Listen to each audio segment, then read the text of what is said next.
Welcome to Wisdom and Wealth, the channel dedicated to helping you navigate life with clarity and purpose, especially if you're over 40. We're here to cut through the noise and help you unlock your full potential.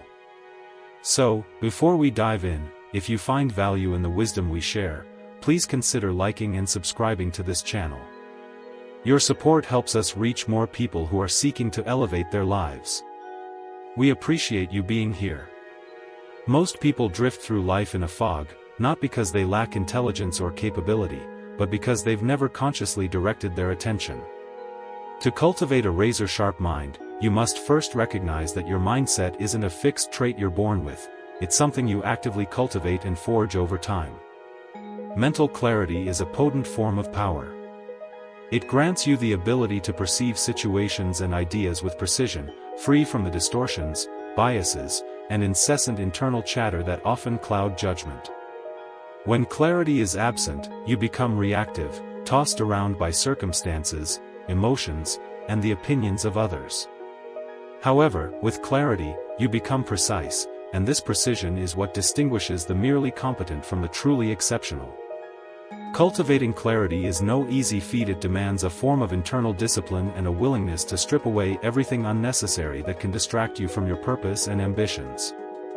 Now, to become this more focused version of yourself, you'll need to aggressively audit your mind. This means confronting the lies you've told yourself for years, the excuses, the justifications, the comforting narratives that keep you comfortable but ultimately weaken you. This process can be uncomfortable, even painful. It requires you to look in the mirror and acknowledge, I am not yet what I could be. It involves self-examination and reflection about your own behavior that you will need to learn to accept. Once you make that acknowledgement, something remarkable happens. You begin to see where you're squandering your energy. You notice the hours frittered away scrolling through social media, the toxic conversations you tolerate, and the mental habits that sap your focus and drain your resources. You realize your mind has become fragmented, scattered among dozens of shallow pursuits, all competing for your attention. All of these distractions and competing interests must go. Clarity is not multitasking, it is singular and intensely focused. This often means saying no more often than yes, protecting your energy, and ensuring your thoughts and energies are directed toward your goals. In psychological terms, this is the transition from a diffuse mode of being to a goal-directed one. You are no longer simply existing, you are intentionally orienting your life. Your perception narrows, not out of limitation, but out of deliberate intention. You begin to see life as a series of deliberate moves, not random moments dictated by chance. This shift can be truly transformative.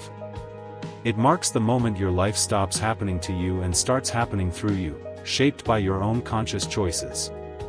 If you're finding this useful, don't forget to like and subscribe for more content to help you sharpen your focus and build a life of purpose. This isn't just abstract self-help theory, it has deep roots in ancient philosophy. The Stoics, for example, frequently emphasized the importance of ruling the inner citadel, the fortress of the mind. They believed that true power resided not in controlling the external world, but in controlling your response to it. Epictetus said, "You become what you give your attention to." This isn't just a metaphor, it's a fundamental principle. Therefore, you must train your attention like a muscle. Start by eliminating distractions with surgical precision. Cut through the noise and limit unnecessary inputs. The more chaotic your mind, the more deliberately structured your environment must be. This isn't about embracing extremes for the sake of discipline, it's about creating the conditions where excellence becomes inevitable. The mind thrives in order, not in chaos. From there, identify what truly matters to you, your highest aim. Don't focus on what looks good to others or what provides temporary validation, focus on what genuinely resonates with your values and passions. Anchor yourself to it. Remind yourself of it daily. This is your compass. Without it, you'll be seduced by 1,000 lesser goals. When your mind is aligned, when your thoughts, actions, and intentions all point in the same direction, you begin to develop what can only be described as psychological sharpness. You move through life with speed and clarity, cutting through confusion, speaking with weight, and becoming impossible to ignore. The first step in that direction is yours for the taking. If you're serious about becoming dangerously sharp, you need to understand something most people never even consider. Your environment is either sharpening you or it's dulling you. There is no neutral ground. You are always being shaped. Every room you enter, every person you interact with, every sound you allow in, every platform you scroll, it's all acting on you, subtly sculpting your habits, your moods, even your identity. The truth is, we like to think of ourselves as isolated minds, rational agents operating independently of the world around us. But that's a fantasy. We are embedded creatures, psychologically entangled in the structure of our surroundings. The philosopher Martin Heidegger called this our being in the world. You cannot separate who you are from the space you inhabit. That means your environment is not just background, it's instructional. It's teaching you how to think, how to behave, and ultimately, how to live. So the question is, what is your environment teaching you? If you walk into your bedroom and it's cluttered, chaotic, disordered, that's not just a messy space. That's a message. It tells your brain that confusion is acceptable, that entropy is normal. And over time, that message bleeds into your self-concept. You stop aiming upward and start tolerating mediocrity. And that's a dangerous place to be, because once your standards begin to slip in one area, they don't stay contained. They spread. But the reverse is also true. When you structure your environment with intent, when you strip away what's unnecessary and surround yourself with cues that support your goals, you begin to rewire your brain for clarity, discipline, and forward motion.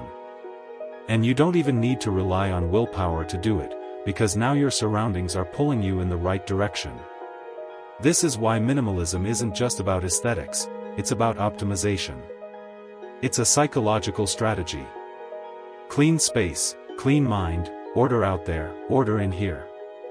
That's not just a motivational slogan, it's backed by neurobiology. Your brain has a limited capacity to process stimuli. When your space is overwhelmed with noise, visual, auditory, emotional, it drains your cognitive bandwidth. But when your environment is quiet, orderly, and purpose-driven, it frees up mental energy to pursue what actually matters. And it's not just about physical space, it's about social space, too. Jim Rohn famously said, "You are the average of the 5 people you spend the most time with." That's more than motivational fluff, it's mimetic theory in action. We are imitation machines. We unconsciously absorb the values, habits, and patterns of the people around us. So, if you're constantly surrounded by people who complain, who settle, who mock ambition, you're not just at risk of becoming like them, you already are. So audit your circle ruthlessly. Choose people who challenge you, not just comfort you, people who hold you accountable, people who make you feel slightly uncomfortable, not because they belittle you, but because their presence exposes the gap between where you are and where you could be. That's the kind of pressure that creates growth. And finally, digital space. This is perhaps the most dangerous and invisible part of your environment. The algorithms you interact with know you better than you know yourself. They feed you what's easy, not what's elevating. So you have to fight back, unfollow, mute, curate your feed like your life depends on it, because in a very real sense it does.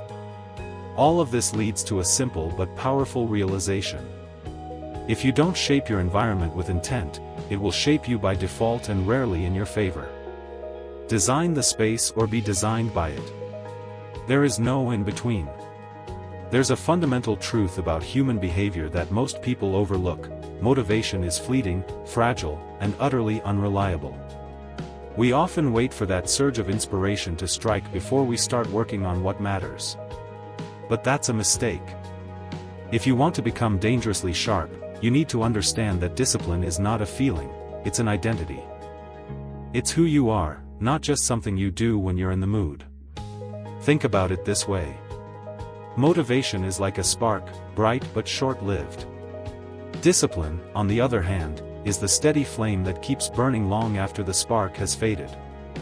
The difference between someone who acts and someone who merely dreams is the ability to show up day after day, even when the excitement is gone, even when the work is hard or boring or monotonous. This shift from acting on motivation to embodying discipline is a psychological revolution. It means you stop negotiating with yourself. You stop making exceptions. When you become the kind of person who does what needs to be done because it's simply part of your nature, you remove the mental friction that so often derails us. Philosophically, this aligns with what Nietzsche called the will to power. But the will to power isn't about domination over others, it's about mastery over yourself. It's about creating order from chaos inside your own being. Discipline is the mechanism of that order. It's the daily commitment to structure your life so that your actions align with your deepest goals no matter how you feel. Neuroscience confirms this as well. Habits are the brain's way of conserving energy. Automating actions so we don't have to waste cognitive resources deciding every time we want to do something. By embedding discipline into your identity, you build strong neural pathways that make productive behavior automatic. You don't need to consciously decide every morning to start working hard, your brain has been rewired to do it by default. But this rewiring doesn't happen by accident. It requires what we call ruthless consistency. That's not to say you have to be perfect, but you must be persistent. The key is to reduce friction, to create systems and routines that make disciplined action the path of least resistance. This might mean preparing your environment the night before, setting clear priorities, or having accountability mechanisms that keep you honest. And here's something crucial. Discipline is not punishment. It's not about denying yourself pleasure. Rather, it's about choosing a higher pleasure, the satisfaction and freedom that come from mastery and progress. When you identify as a disciplined person, your values shift. You begin to see that delayed gratification isn't sacrifice, it's investment. Every small act of self-control compounds over time, sharpening you like a blade.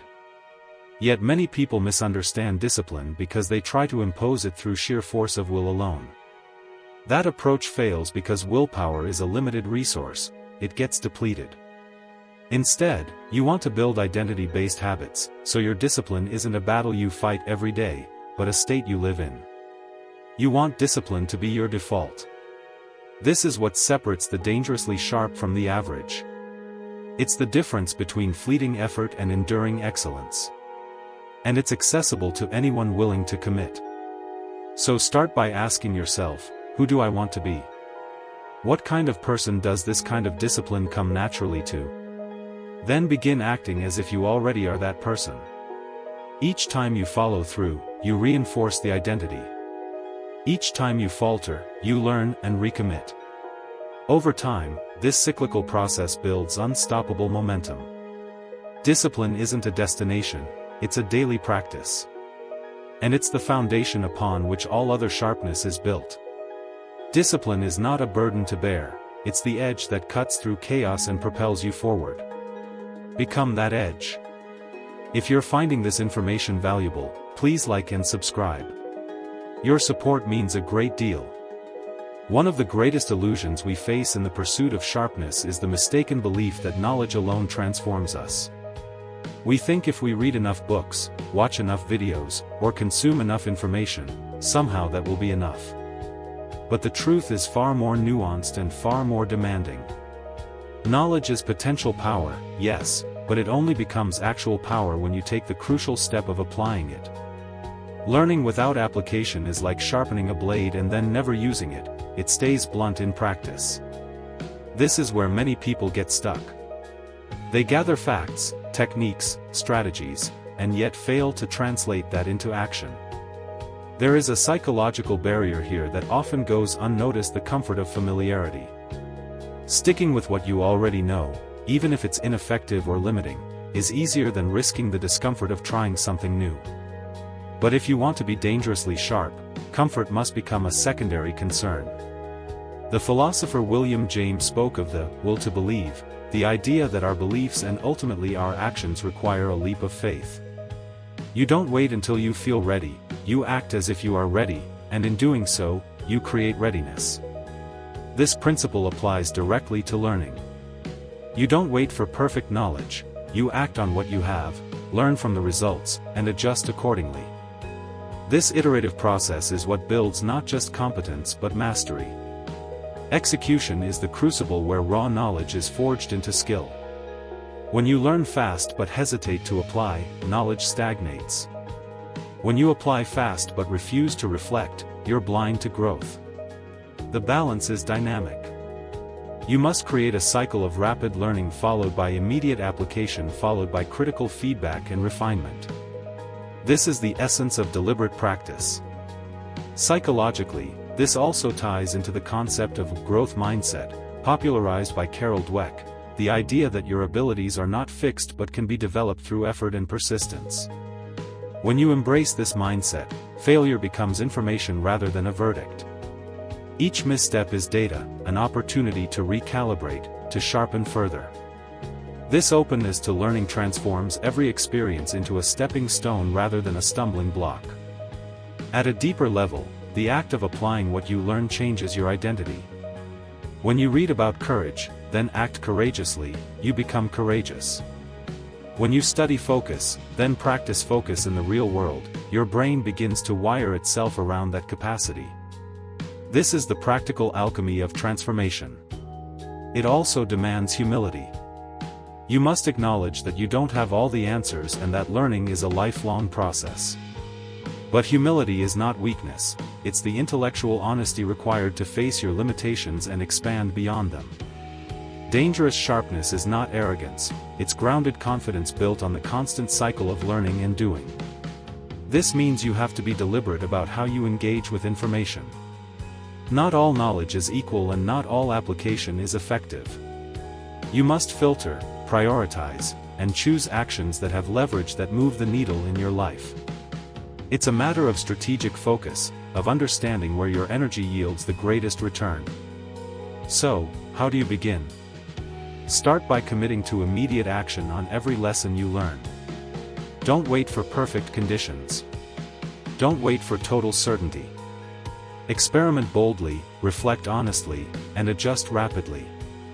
Measure outcomes, seek feedback, and refine your approach. This cycle turns abstract knowledge into embodied skill and ultimately into wisdom. Remember, the world doesn't reward knowledge alone, it rewards results. And results come from execution. Learn fast, apply faster, and watch as your potential cuts through the noise to become the sharp edge of reality.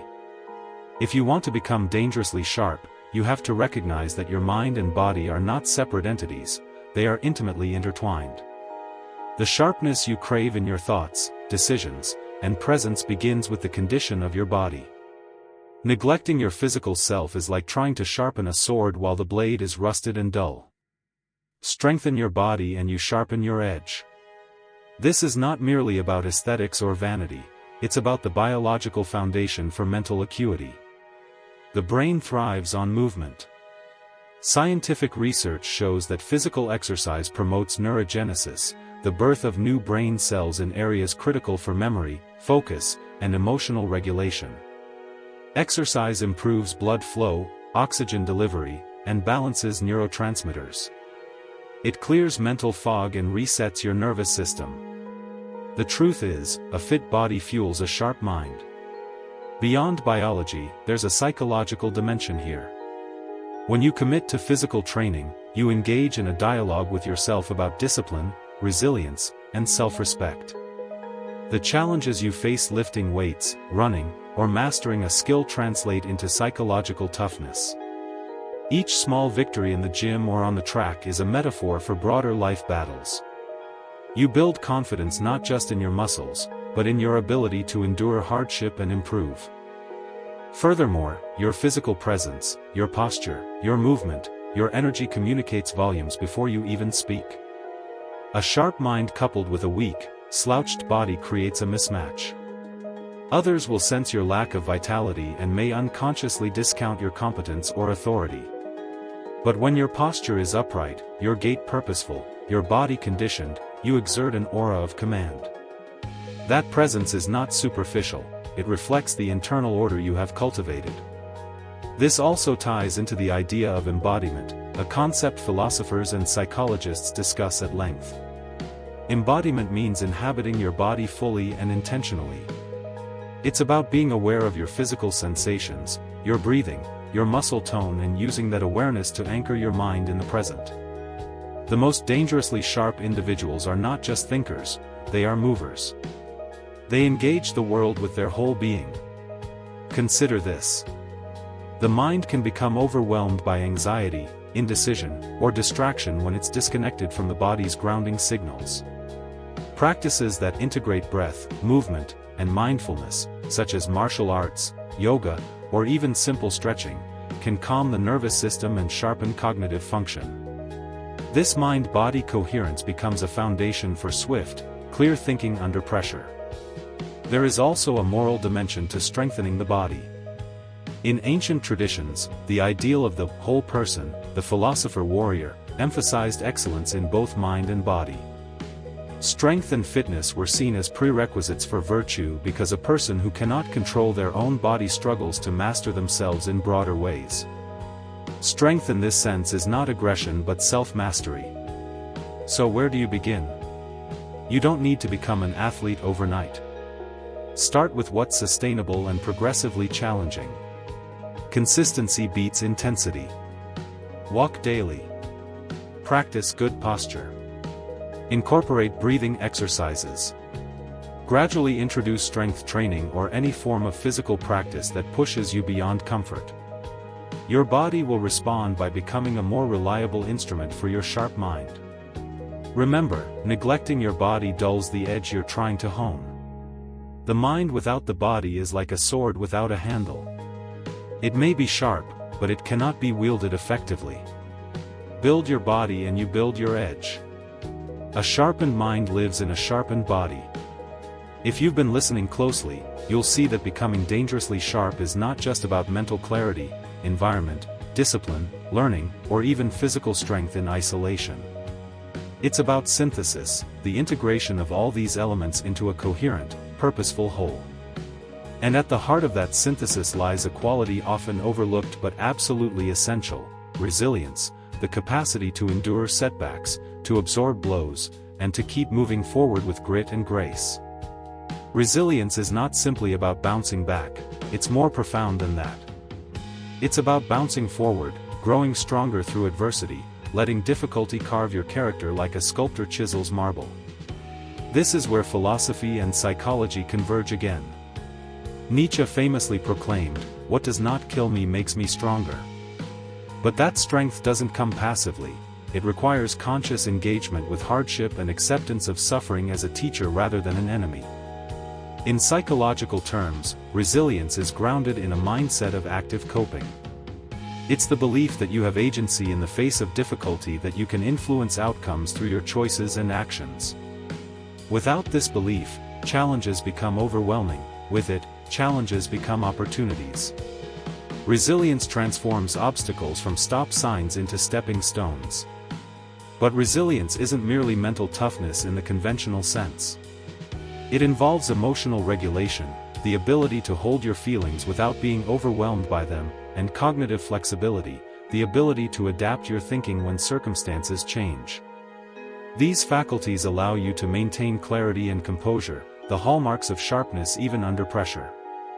This capacity is not innate, it's cultivated, and often it is forged in the fires of repeated failure, loss, and discomfort. The danger is that many retreat from pain rather than approach it. But the paradox is this: the sharper you want to become, the more you must welcome what you'd rather avoid. You must lean into discomfort, seek out challenges, and expose yourself to experiences that stretch your limits.